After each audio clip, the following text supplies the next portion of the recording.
What's up, guys? Thank you for tuning in to the Uncommon Mindset podcast. Today, I'm joined by your boy, Eryk Anders. I'll just give you a brief background on who Eryk is.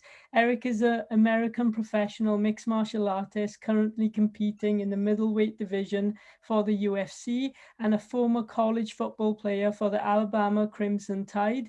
Eryk has a professional record of 13 wins and only 5 losses. He's an absolute beast, and what an honor it is to have you on the podcast today. Man, thank you so much for having me, man. It's my pleasure.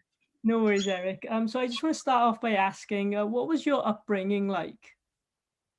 Well, I'm a military brat, so we moved around quite a bit.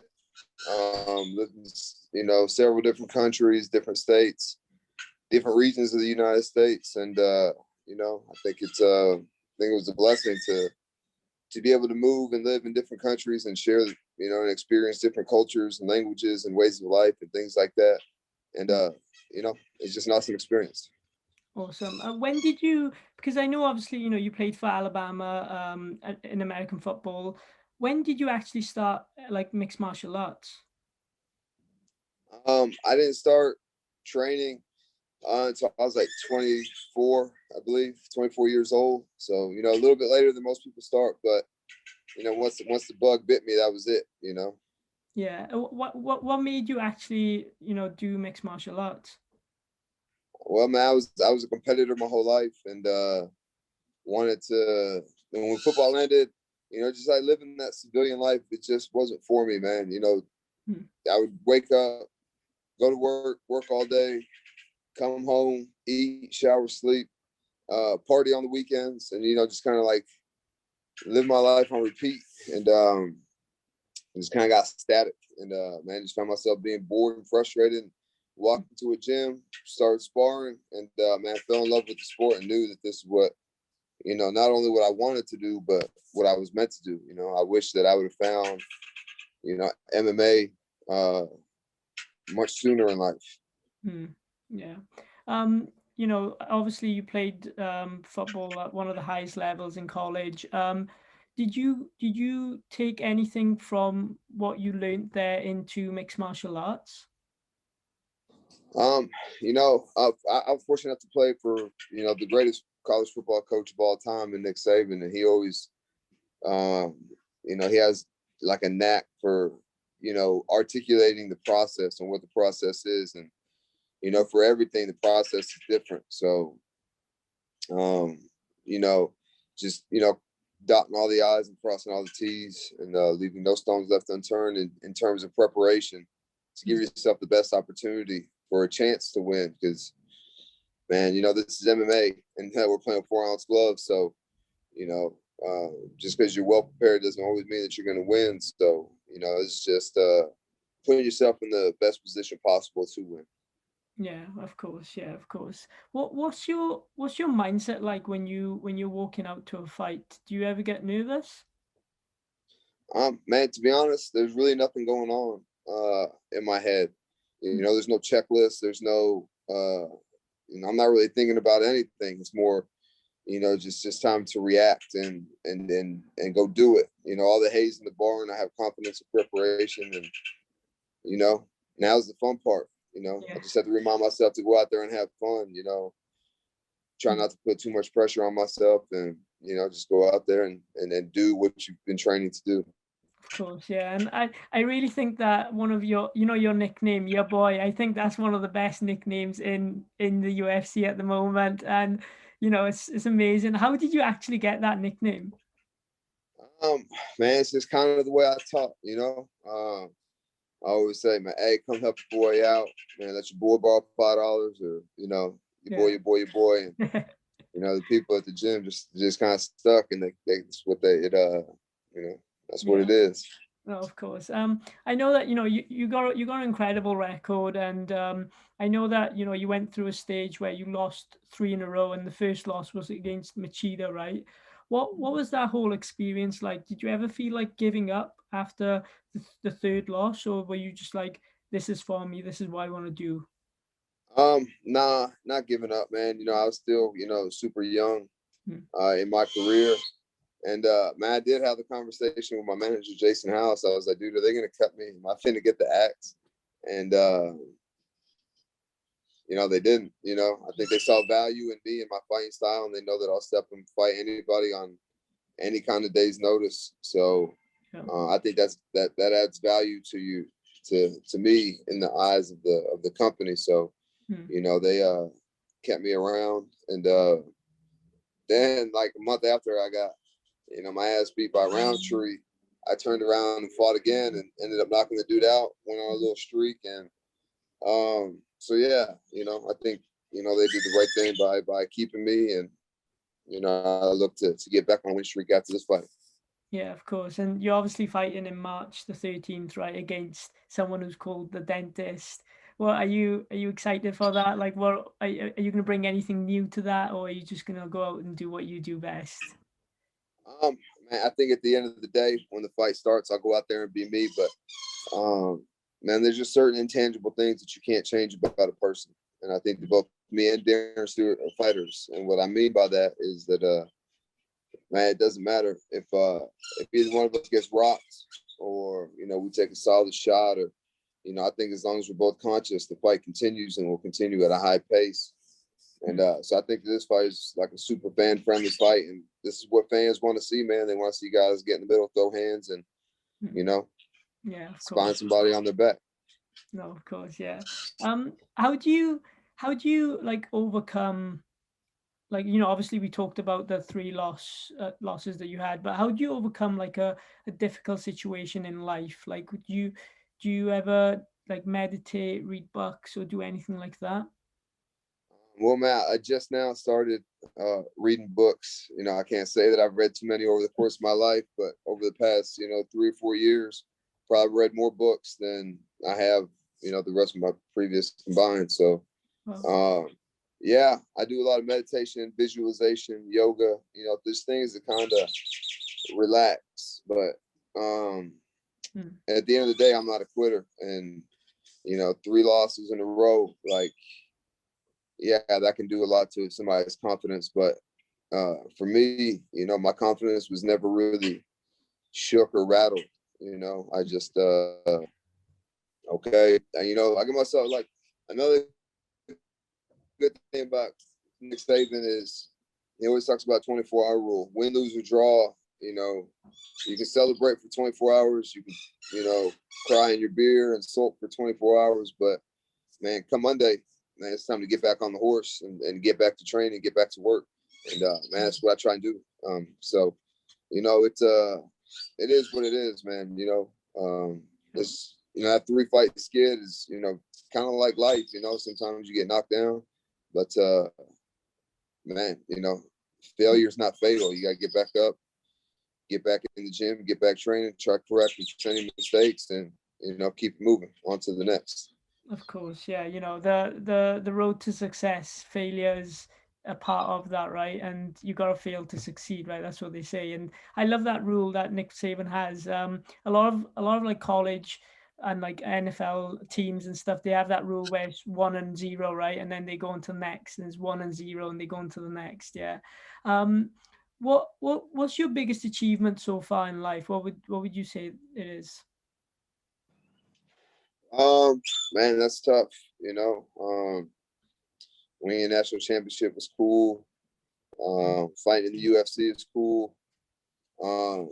But to be honest, the thing that I enjoy the most out of anything I've done is being a father. And I'm, not, trying to be corny or cheesy, but man, it's just super rewarding to, look at your kids and, see how they admire you, see how they admire your work ethic. Not that just that you fight, of course, I think that's cool for them that, when they had fans, that they would get to miss school and go travel and, watch me fight and do all that other stuff. But just to see the work that I put in and try to instill that into them, and to see them go into the gym and train, and it trickles down to everything.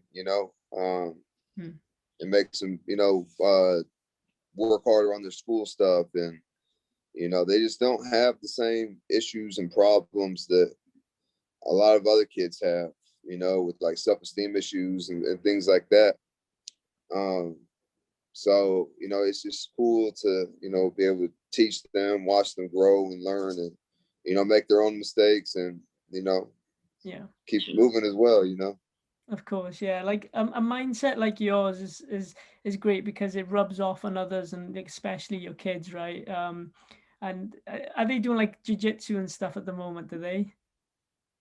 Yeah, they wrestle, they do jujitsu, they Class. play football, soccer, you know, they do a lot of sports. That's awesome. Yeah, jiu-jitsu is like one of the best things I've ever done in my life. You know, it's literally changes your whole mindset, it changes the whole person you are, right?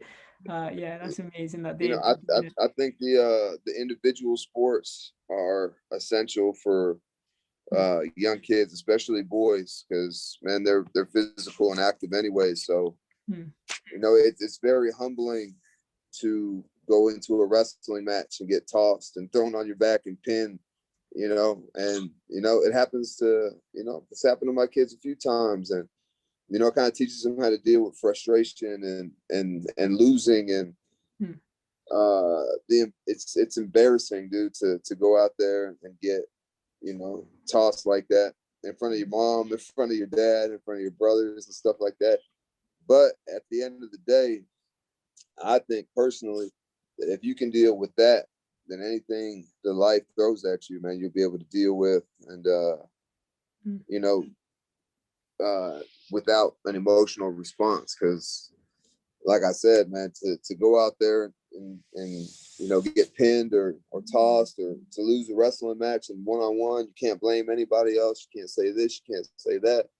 Mm. um it's all on you, and being able to accept responsibility, I think, is a I don't want to say like a lost characteristic, but a diminishing characteristic in kids today and adults as well. You know, everybody wants to point the finger at somebody else, but if you learn that, this happened because of, just because, Mm. you're the only person in control of the outcome of whatever happens. And I think the sooner that people learn that, the losses in life, they don't have that same emotional and mental effect, Yeah, yeah. as that. No, of course, yeah. Like it's easy to make excuses, right? Whenever you lose, it's always excuse, right? It's easy to do that, but yeah, no, you're totally right there. Um, I know that there was weight cuts. They're like a difficult thing in fighting, right? And there was a point where they had to bring a towel out for you at one point. What's that whole experience like going through a weight cut? Like, do you ever? Do you ever feel like giving up then, or are you still just in the same mindset that you have? Oh, well, man, I tell you, the weight cut is just a discipline thing. Pay me now or pay me later. The thing is, if you decide to pay later, man, you're paying tax, interest. You're paying a lot more than if just do it right over the course of time.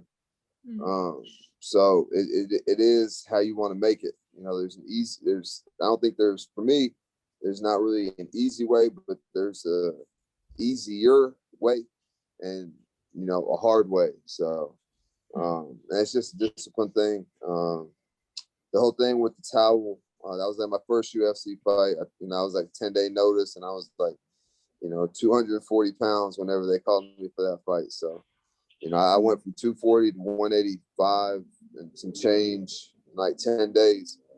And, Oh, it is what it is. yeah, no, of course. How was your training camp been for this fight, for this up and coming fight now? I know you're in Arizona, right? What's that whole experience like? Man, it's been phenomenal. This is the best training camp I've had. And I know that every fighter says that every single fight, but, this truly is, I think, the best form of myself that we've seen yet. Yeah, that's class. Amazing. I know that you've obviously trained and sparred with a lot of other UFC fighters, right? Who's one person you'd say that, stands out, whether that's like mentally or just like the way they are when they are training and learning? Um, Man, to be honest, man, that's such a long list for me to just go through in my head because, Yeah. man, I've been to so many gyms and trained with so many people, but the one person off the top of my head that stands out is a guy here named Ray Waters, and he hasn't even made his pro debut yet. Everybody's scared to fight him. He had 3 amateur fights, and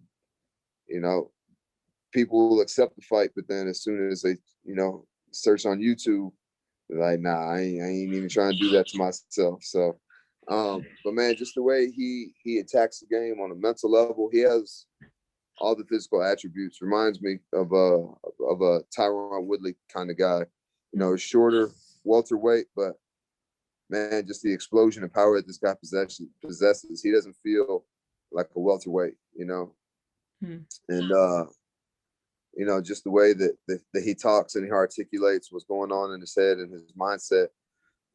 Man, you would think that this dude was, 20 fights into a pro career. Well, it's funny you say that. I was speaking to Phil Daru as well the other day, and he mentioned a fighter that's not even in the UFC or anything like that as well. Like, I asked him the same question, and a lot of people actually say the same answer to you. They're like, oh, someone that you probably won't even know. He's not even in the UFC yet. And it's kind of interesting, it's kind of interesting to hear that. Yeah. Man, he will be, man. Eventually, he's going to get his fights in, and eventually he's going to get there. And, mark my words, he's still young. I believe he's like 25. Wow. 26, wrestled here at Arizona State. And, man, I'm just telling you, remember, mark my words on the name Ray Waters. No, I will for sure, 100%.